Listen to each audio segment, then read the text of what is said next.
We're starting out with Robert Walton in the Arctic while he's trying to discover the North Passage. When he picks up Victor, he tries to warn him about the madness. He tries to tell somebody about his troubles and his story. How about that? Now let's flash back. Victor's parents marry, and at first he is wary because they adopt a little girl from Italy. Since early infancy, they connect. Soon he will see that she's got his back. They become friends and play consistently. Chapter 2, Victor and Elizabeth grew. Great childhood vacation buddy Henry tagged along too. Dad calls theories trash. Cornelius is to be exact. Victor sees lightning strike a tree, which begins his passion for electricity, science, and alchemy. Now on to Chapter 3. Chapter 3, his tragedy. His ma is stricken, scarlet fever stricken. Victor's mama's voice is soft and broken. She looks at him with eyes wide open. She wants him to marry Elizabeth, and those were her last few words spoken. He goes off to college to study, meets Professor Waldman, who encourages him, but he becomes a bit nutty. He discovers how life is animated, begins to collect dead body parts, the book stated. He ignores everything for an entire year. He begins to not to feel too good, and the illness is here.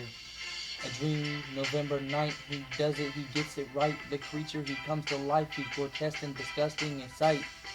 He takes off, running a wide stride, meets Henry, is sick again and has Clairville on standby. Gets a letter from Elizabeth, she wants to say hi. In the letter she implied the meeting of Justine. End of the letter, she signed it. Love, Elizabeth. Clairville with professors gets known. Victor decides to go back home. He stays with his health on edge, recovers, but when he gets a letter from his father, says William is dead. Over his brother, he mourns, encounters the monster and scorns, realizing he offed William, doesn't say anything, that's a tough feeling. Because of a locket in her pocket, she gets the death sentence. Yeah, they blame Justine. Now cut scene. There's a meeting in the Alps between Victor and the creature. Now Victor wants to throw hands and the creature wants to make demands. They talk for a minute, confrontation ends. Creature begins to descend down the mountain in a fast scale. He wants to talk about his hell. Let's hear it. Let's hear him tell his tale.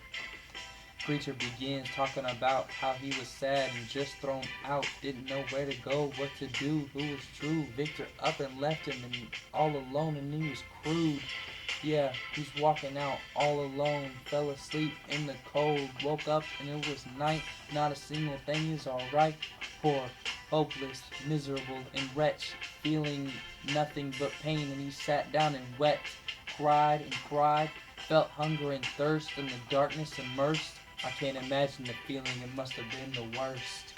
Explains life living under a cottage, does work for the Lacey's and learns from Felix and moves wood on the daily. All of his actions have secretive. All these things have initiative. If I was him, I would too be submissive. He has fear of rejection because of his skin complexion.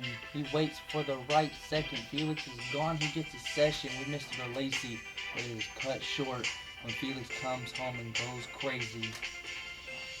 Beats him and kicks him out. They move in, he burns it down. Gets shot for trying to save a girl. Man, now he's mad at the whole world. The human race will have to pay for what was done today. He's feeling torn, but it all turns to race. Comes across a little boy named William.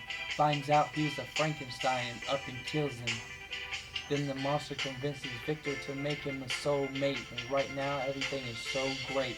But Victor is thinking about the deaths on his hand and the guilt in his head and the promise that he made.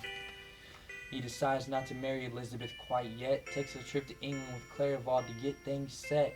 Then Victor convinces Henry to stay with friends in Scotland while he goes to Ornicky to build a monster whom is gonna be a she. Soon comes to regret. Will she be a menace? Will she be a threat? He begins to take her apart. He becomes cold at heart. That's when it all begins, the chase between the monster and him. He goes to the lake to dump her. Next thing, in the morning, he's accused of murder. Then he sees that is Henry. Gets sick, goes through another illness. While he's in jail for his father comes to visit. Wants to take his son on their way back. Stop off in Paris. Paris, that's the one. Which reminds him of the creature threat. Hey, he's gonna be there on your wedding day.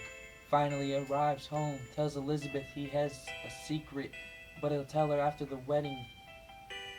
Yeah, they married. Honeymoon. He said he'd tell her after wedding. Too bad she dies soon. Elizabeth, she dies. Victor, his father, he dies. Victor vows to kill the creature. The chase begins and it is on the rise. Him follows him everywhere. Walter takes it over the narrative from here. Who would have thought? Victor's sick on the ship and just so happens to be stuck in ice. Victor's body can't take it no more and it gives up on the fight. But before Victor dies, he asks Walton to hunt the monster, but the creature being in the room the whole time decides he'll take it in his own hands and burn himself alive. Guilt in his book is overflowed. It all could have been prevented one way, and you know, accepting instead of neglecting. For sure, it could have changed this whole thing.